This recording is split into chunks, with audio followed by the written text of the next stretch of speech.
My name is Dino Dini. I am an independent video game developer.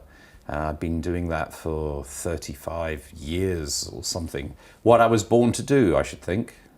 And I'm back again doing it. Older, but hopefully a bit wiser.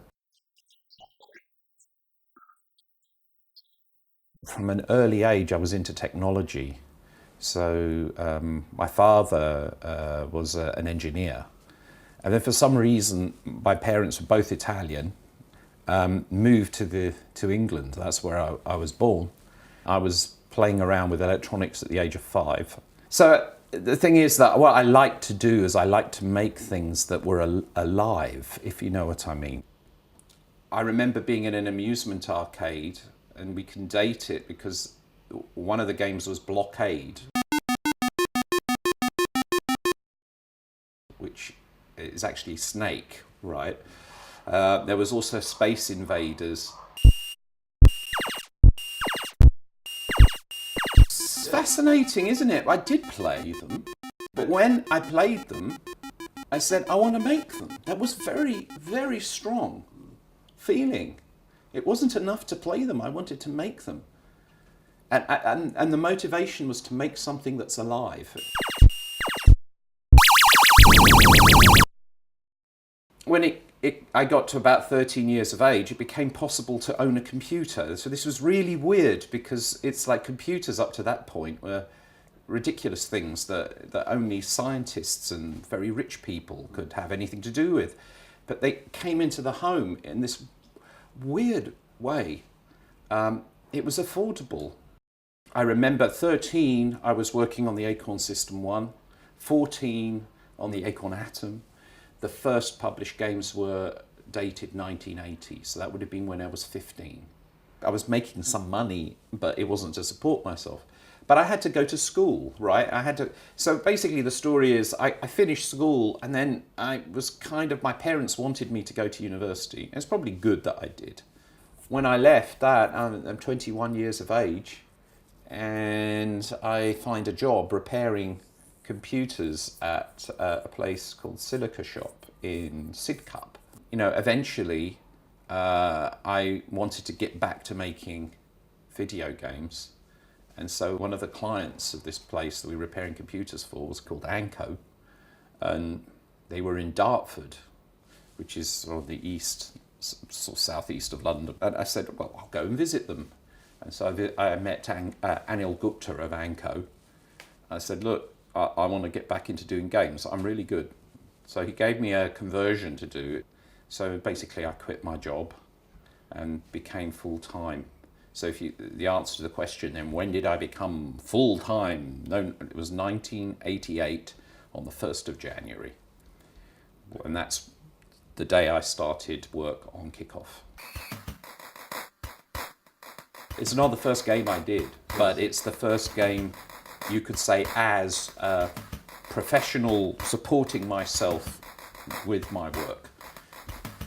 It was crazy what happened with it. Couldn't have expected it to have the success that it had.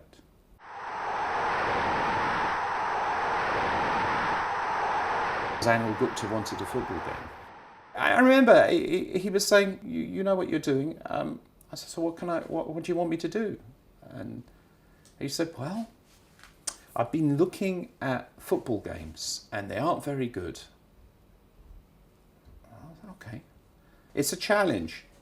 And so I went with that challenge and I put this to the side and I'd always watched international football. I understood what football was. I mean, you know, Italian, that's in the blood maybe as well. And so that's why it's an arcade football game. It's like asteroids with a ball.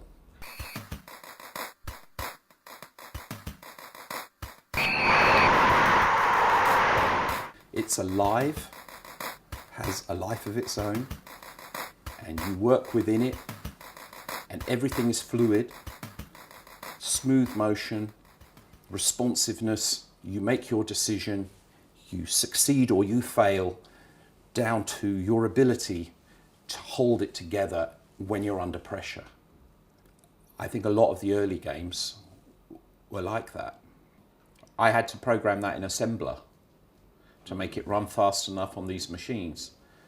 And the development environments were very poor and very rough. But then on the other hand, many aspects were simpler. The sprite sheet isn't not really that difficult to make it work and so on.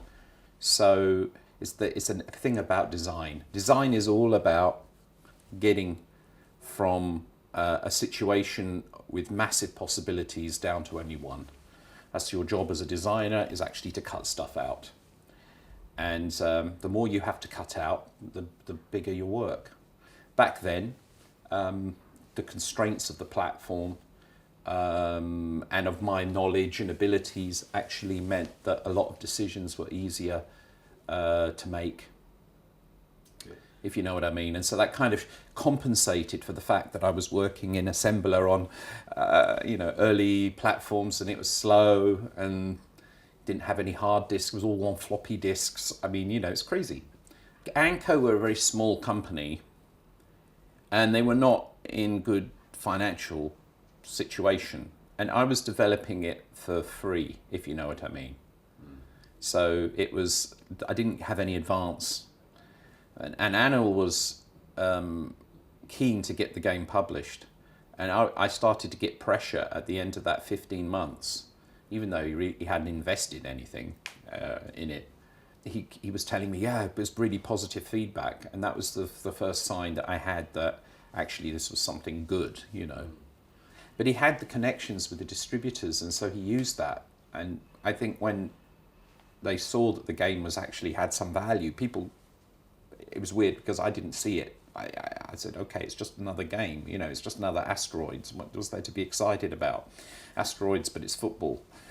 But it put Anko on the map in a way that he probably would never have imagined. I mean, he hit the jackpot. It was like a dream come true, no doubt, for him. Must have made him a very rich man.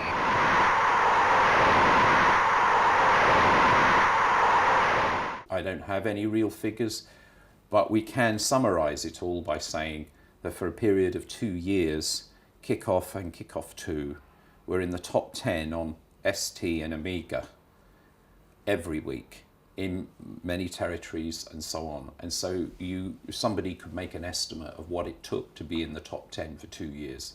Other games didn't do that. They would be around for a while and then they would disappear. So I'm quite sure it was a lot.